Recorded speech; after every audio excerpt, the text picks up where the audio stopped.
दोस्तों, देश भर में इलेक्टोरल बॉन्ड पर विवाद मचा हुआ है। सुप्रीम कोर्ट के आदेश पर 14 मार्च को इलेक्शन कमीशन ने अपनी वेबसाइट पर इलेक्टोरल बॉन्ड का डाटा रिलीज किया है।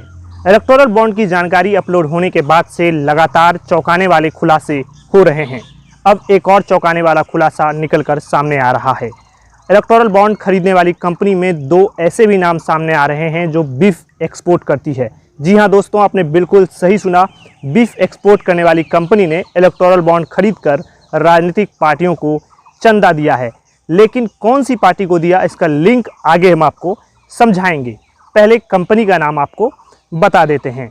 कंपनी का नाम है अल्लाना सन्स प्राइवेट लिमिटेड और फ्रिगोरिफिको अलाना प्राइवेट लिमिटेड। ये दोनों कंपनियां एक ही ग्रुप से जुड़ी हुई है। दोनों कंपनियां अल्लाना ग्रुप ऑफ कंपनीज का हिस्सा है। अल्लाना सन्स प्राइवेट लिमिटेड ने 9 जुलाई 2019 को बॉन्ड के तौर पर 2 करोड़ रुपए डोनेट किए थे। फिर 9 अक्टूबर को कंपनी ने 1 करोड़ रुपए और डोनेट किए। वहीं फ्रिगोरिफिको अल्लाना प्राइवेट लिमिटेड ने भी 9 जुलाई 2019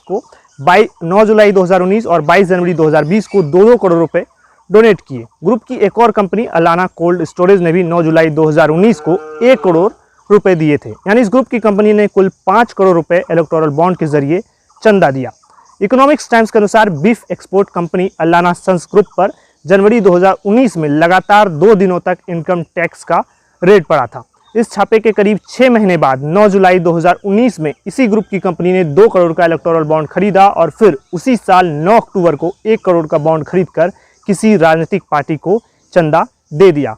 ऑफिशियली अभी ये पता नहीं चल पा रहा है कि किस कंपनी ने किस पार्टी को चंदा दिया, क्योंकि अभी तक एसबीआई ने इलेक्टोरल बॉन्ड का यूनिक नंबर नहीं बताया है। हालांकि इस मामले पर सुप्रीम कोर्ट ने फिर से एसबीआई को नोटिस जारी किया है। ऐसे में इस मामले में भी ये बताना मुश्किल है कि इस बीफ कंपनी ने किस पार्टी को चंदा दिया है। लेकिन इनकम टैक्स के छापे के बाद खरीदे गए इलेक्टोरल बॉन्ड से लोग सोशल मीडिया पर अंदाज़ा लगा रहे हैं कि किस पार्टी को चंदा मिला होगा। हालांकि महाराष्ट्र की ये बीफ कंपनी पहले बीजेपी को चंदा दे चुकी है। इसकी जानकारी खुद बीजेपी ने चुनाव आयोग को दी थी। साल 2013-14 में बीफ एक्सपोर्ट करने वाली मुंबई की कंपनी फ्राइगोरिफिको अल्लाना लिमिटेड ने पार्टी को 75 लाख रुपए का चंदा दिया था। महाराष्ट्र की यह कंपनी मुंबई में जिस पते पर रजिस्टर है, उसी पते वाली 2 और कंपनियों ने फ्राइगोरियो कन्वेरवा अल्लाना लिमिटेड और इंड्रागो फूड्स लिमिटेड ने भी बीजेपी को 50 और 75 लाख रुपए का चंदा दिया होगा।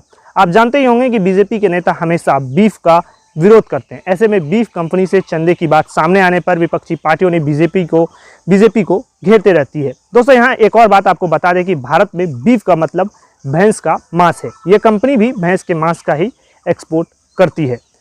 जाते जाते आपको बता दें कि चुनाव आयोग ने 14 मार्च को इलेक्टोरल बॉन्ड का डेटा अपनी वेबसाइट पर जारी किया था। इसके मुताबिक भाजपा सबसे ज़्यादा चंदा लेने वाली पार्टी है। 12 अप्रैल 2019 से 11 जनवरी 2024 तक पार्टी को सबसे ज़्यादा 6060 करोड़ रुपए मिले थे। लिस्ट में दूसरे नंबर पर तृणमूल कांग्रेस 1609 करोड़ और तीसरे पर कांग्रेस पार्टी 1421 करोड़ है। हालांकि किस कंपनी ने किस पार्टी को कितना चंदा दिया है, इसका लिस्ट में जिक्र नहीं किया गया है।